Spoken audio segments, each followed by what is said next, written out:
வணக்கம் மக்களே. இந்த வெள்ளையனை நல்லா பார்த்துக்கோங்க. காலகாலமாக என்கிட்ட நித்திய கல்யாணி இருக்குது. இந்த வாடாமல்லி கலரும் அப்புறம் இப்போ கொஞ்ச நாளுக்கு முன்னாடி ஒரு ரோஸ் கலரும் கொண்டு வச்சுருக்கேன். ஆனால் வெள்ளை கலர் வேணும்னு ரொம்ப நாள் ஆசைப்பட்டு கூட என்னால் முடியலை. இதெல்லாம் ஒரு மேட்ரா? இந்த வெள்ளை தான் எங்கே பார்த்தாலும் மலிஞ்சு கிடக்க அப்படின்னு நினைப்பீங்க.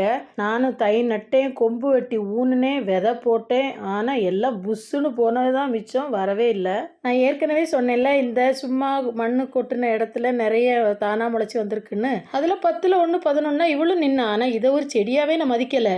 இன்னைக்கு காலையில் இதில் ஒரு வெள்ளைப்பூ பூத்த பிறகு தான் தெரிஞ்சுது. ஐயோ, ரொம்ப சந்தோஷங்க. மற்றவங்களுக்கு வேணால் சின்னதாக இருக்கலாம், நெடுநாள் தேடினது நமக்குன்னு தானாக வரும்போது அந்த மகிழ்ச்சியை வெளியில் சொன்னால் புரியவே புரியாது. இவனுங்களெல்லாம் இங்கே வந்து சும்மா விளையாடுவானுங்க. ஒருவேளை இவங்களெல்லாம் திருநாயாக இருந்தாலும் வீட்டுக்குள்ளே அனுமதிச்சனால என்னவோ இது எனக்கு கிடச்சின்னு நான் நினைக்கிறேன். ஓகே மக்களே, வீடியோ பிடிச்சா லைக் பண்ணுங்கள். எது எப்படியோ நாம் எப்போதும் நல்லது நினைப்போம், நல்லது நடக்கும்.